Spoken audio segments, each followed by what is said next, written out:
بسم اللہ الرحمن الرحیم۔ سورہ معون کے مضامین۔ اس سورہ میں ان لوگوں کی مذمت کی گئی ہے جو روز قیامت پر ایمان نہیں رکھتے۔ ان لوگوں کے بارے میں بتایا گیا ہے کہ جو یتیموں کو دھکے دیتے ہیں اور غریبوں کو کھانا نہیں کھلاتے، نماز میں جو غفلت کرتے ہیں، ان کی مذمت کی گئی ہے۔ اس سورہ میں ان لوگوں کو قابل مذمت ٹھہرایا گیا ہے جو ریاکاری سے کام لیتے ہیں، برتنے کی چیزیں روکے رکھتے ہیں۔ سورہ معون کی تلاوت کا ثواب فضائل اعمال میں ہے۔ حضرت امام محمد باقر علیہ السلام سے مروی ہے، جو شخص اس سورہ کی تلاوت کرے گا تو خدا اس کے نماز و روزہ کو قبول کرے گا اور ان کا محاسبہ نہیں کرے گا۔ رسول اکرم صلی اللہ علیہ وسلم نے فرمایا کہ جو شخص اس سورہ کی تلاوت کرے گا، اللہ تعالیٰ اسے بخش دے گا، بشرط یہ کہ وہ زکوٰۃ ادا کرنے والا ہو۔ فوائد القرآن میں روایت ہے کہ حضرت امام جعفر صادق علیہ السلام نے فرمایا کہ جو شخص سورہ معون کو 41 مرتبہ پڑھے اور وہ اور اس کی اولاد کسی کے محتاج نہ ہوں گے۔ سورت کی تلاوت شروع کرنے سے قبل 10 مرتبہ درود شریف پڑھ لینا چاہیے۔ اس سورہ کی روزانہ 41 مرتبہ تلاوت کرنی چاہیے۔ شان نزول۔ اس سورہ کے شان نزول میں اختلاف ہے کہ اس سے مراد عاص بن وائل یا ولید بن مغیرہ ابو سفیان ہے۔ ان میں سے کسی ایک کے بارے میں کہا گیا ہے کہ وہ ہر ہفتے 2 اونٹ ذبح کرتا تھا۔ ایک دفعہ اس کے دسترخوان پر ایک یتیم آیا تو اس نے اسے لاٹھی کی نوک سے دھکیل کر باہر نکال دیا۔ بہرکیف جو شخص بھی یہ صفات رکھتا ہو وہ ان آیات کا قیامت تک مصداق بن سکتا ہے۔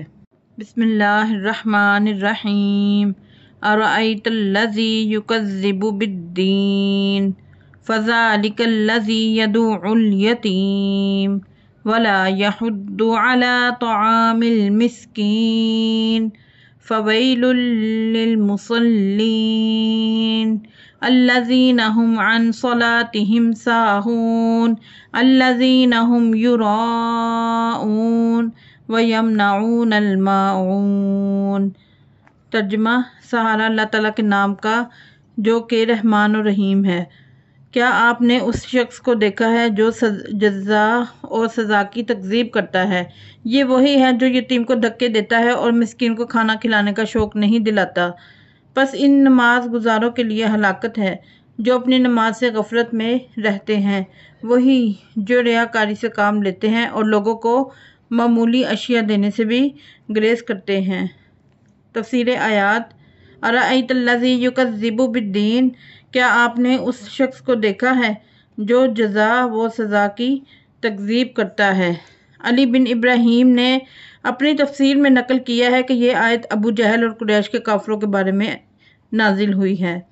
فذلک الذی یدعو الیتیم۔ یہ وہی ہے جو یتیم کو دھکے دیتا ہے، یعنی وہ یتیم کو اس کا حق نہیں دیتا۔ ولا یحض علی طعام المسکین۔ اور مسکین کو کھانا کھلانے کا شوق نہیں دلاتا، یعنی وہ مساکین کو کھانا کھلانے کی ترغیب نہیں دیتا۔ پھر فرمایا فویل للمصلین الذین هم عن صلاتهم ساہون۔ پس ان نماز گزاروں کے لیے ہلاکت ہے جو اپنی نماز سے غفلت میں رہتے ہیں۔ یہ آیت ان لوگوں کے بارے میں نازل ہوئی ہے جو نماز سے غفلت کرتے ہیں، یعنی نماز ترک کرتے ہیں۔ کتاب خصال میں روایت ہے، حضرت امام علی علیہ السلام نے فرمایا، اللہ تعالیٰ کے نزدیک نماز سے زیادہ محبوب اور کوئی عمل نہیں ہے۔ کہیں تمہارے دنیاوی امور تمہیں نماز سے غافل نہ کر دیں۔ اللہ تعالیٰ نے مذمت کی ہے الذین هم عن صلاتهم ساہون، جو اپنی نماز سے غفلت میں رہتے ہیں، یعنی وہ لوگ جو نماز سے غفلت برتتے ہیں اور نماز وقت پر ادا نہیں کرتے۔ الذین هم یراؤون ویمنعون الماعون۔ ترجمہ۔ وہی جو ریاکاری سے کام لیتے ہیں اور لوگوں کو معمولی اشیاء بھی دینے سے گریز کرتے ہیں۔ پیغمبر اکرم صلی اللہ علیہ وسلم کی حدیث ہے کہ آپ صلی اللہ علیہ وسلم نے فرمایا کہ ہر عمل نیت کے ساتھ وابستہ ہے اور ہر شخص کا عمل میں حصہ اس کی نیت کے مطابق ہوگا۔ حضرت امام جعفر صادق علیہ السلام نے فرمایا کہ جو شخص لوگوں کے لیے کوئی عمل خیر کرے گا تو اس کا ثواب لوگوں پر ہی ہوگا۔ اے زرارہ، ہر ریا شرک ہے۔ رسول اللہ صلی اللہ علیہ وسلم کا فرمان ہے، قیامت کے دن ریاکار آدمی کو 4 ناموں کے ساتھ پکارا جائے گا: اے کافر، اے فاجر، اے ہیلا گر، اے خاسر و ضیاکار، تیرا عمل برباد ہو گیا ہے، تیرا اجر و ثواب ختم ہو گیا ہے، آج تیرے لیے نجات کی کوئی راہ باقی نہیں ہے، اپنا اجر و ثواب اس سے طلب کر کے جس کے لیے تو کرتا تھا۔